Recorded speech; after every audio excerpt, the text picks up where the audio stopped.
Alak. Ang tawag dyan, carpal tunnel syndrome. Yes. Yung iba yung Nakukuha to sa mga sobrang pagod.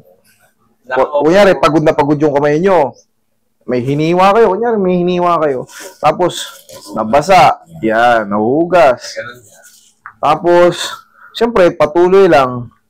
Hindi natin pinapansin. Hindi natin nirarab. Hanggang sa may stress na sila. Hanggang sa naglalaklak na. Minsan tutulungan mo. Hirap na hirap. Ayun. Ganun. Pero ang gagawin nyo dyan, kunyari, naglock. Exercise lang. Oo, hirarap nyo lang. Naglock. Huwag nyo pakapil na ganun. Masakit yun. Isara nyo lahat para isang dukot ng ganun. Para yung pain, very little lang. Isa naman nawawala eh. Hihimasin ko lang sa gilid. Ayun. Stretch mo lang yung pag- Stress, tapos i-rub nyo. Ganun lang yung sabi dito. Yeah, masakit yun. Ang gitna. Oo, yeah, masakit yun. Okay. Ayun. Kaya ang ginagawa ko, Yung? minamasay ko sa gilid. Yeah, ayos. Tsaka pag i-stretch to, hindi yung sagad na sagad kasi Ayun ay lang. masakit. Kailangan kung hanggang saan lang kaya. Tapos, balik lang agad. Para kahit pa paano, hindi masakit. Pero ang tawag dyan is carpal tunnel syndrome. Nasaan ba ang mga carpals? Nandito. Kaya dito ang adjustment niyan. Bukod sa daliri. Relax lang. Yung mga maliliit na tumutunog-tunog dyan, malaking bagay yan. May tulong yan. Yung ano ko, nagpapira eh, dito. Yung sa kapal. Pag dito, ang tawag naman dyan, Dicker vein. Bigger vein. Dito ang carpals.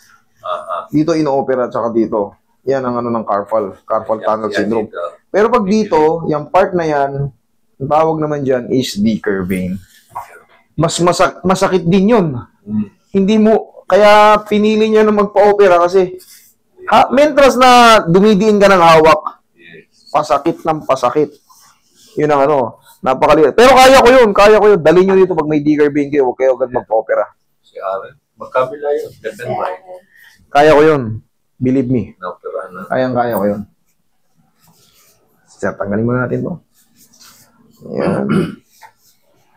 Si Sir naman daw namamanhid-manhid. Baka, ano naman ang kaso dyan? Blood circulation problem.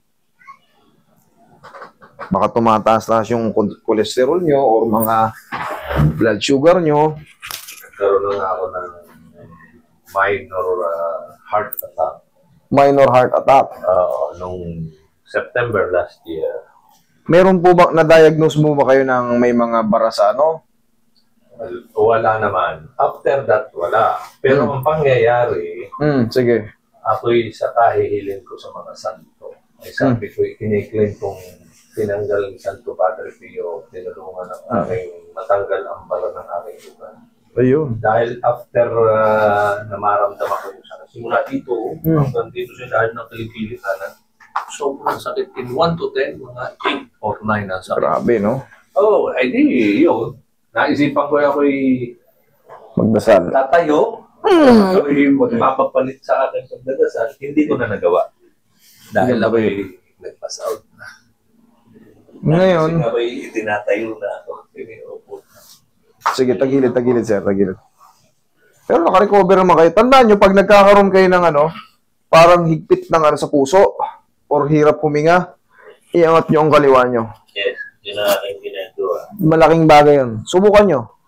Nahihirapan kayo huminga para may pag hindi, parang hindi nyo ma-inhale silang malayo. Iangat nyo yung kaliwa nyo. Believe me. Iangat mo yung kaliwa mo. Tapos, kumalma ka lang, sumandal ka lang. Kasi siyempre, pag nagkakaroon ka na ng parang may bigat yung puso ko, parang sumasakit. Magpapalpitate ka niyan kasi unang papasok sa'yo dyan, kakabahan ka. Ano ito? Anong nararamdaman ko na to? Magkakaroon ka ng palpitation. So, mas lalo kang natataranta, mas lalong titibok ng ano yun, irregular.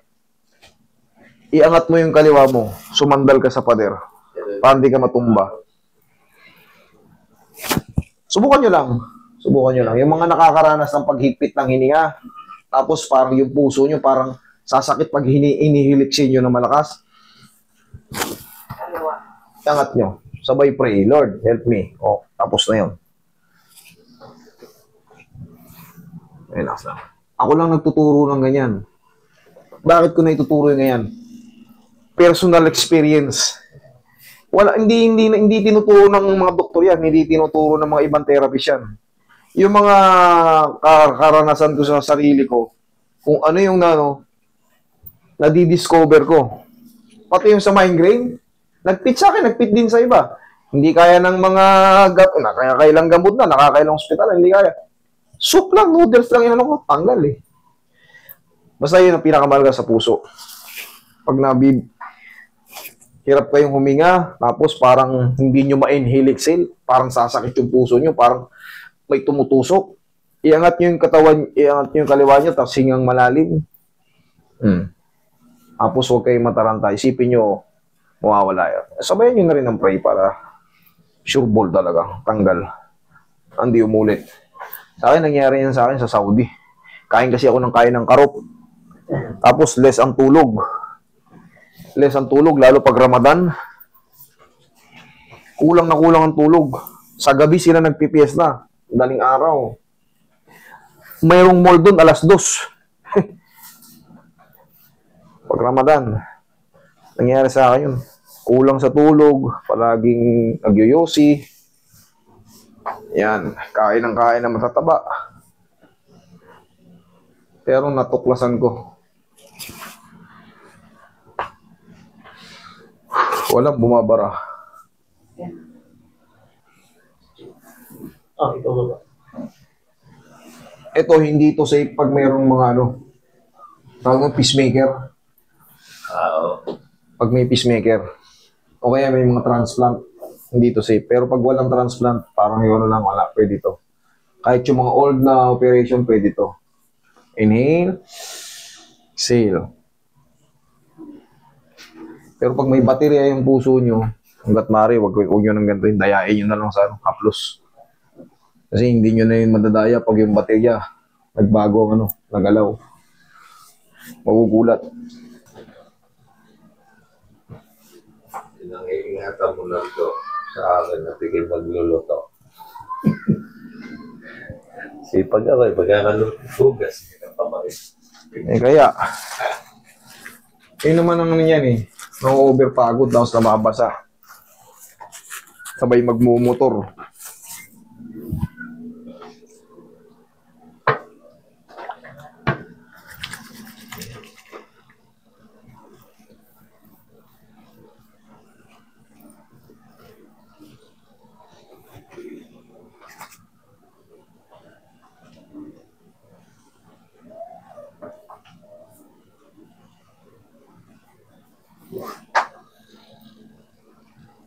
Kala ko kanina si Governor Mandanas Alam. Kala ko si Gob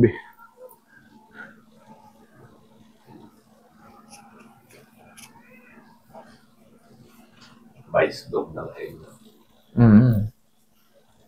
Si Bill Manaule.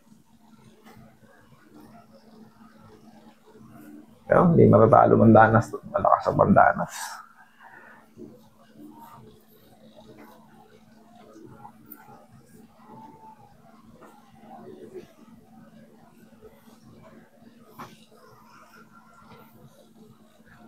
Ganyan ang bago matulog. Ay, kasi magsabi yung tatlo tayo. Kaplos lang ng pagmamahal. Ganyan-ganyan lang. Pero sa pagod minsan, tutulog na agad ako. Hindi na.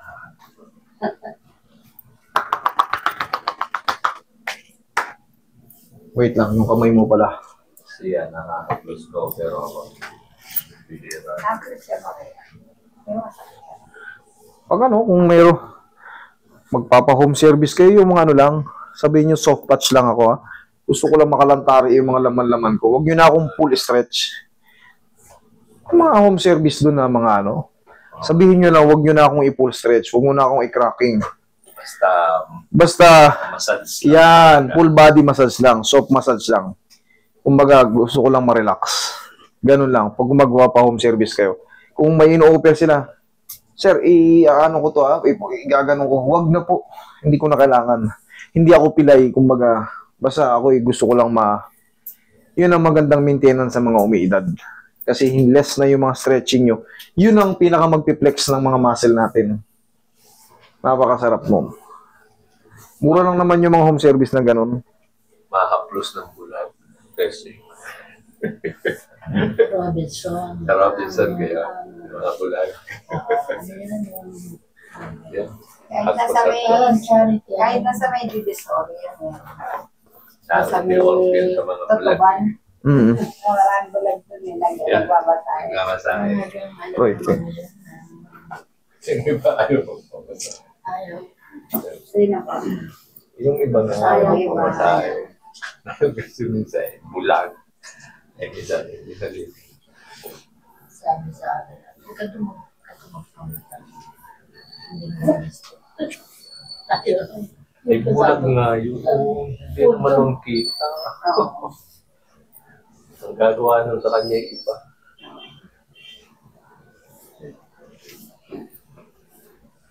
Dati kami nito nakakapag pa home service. Rob, sir.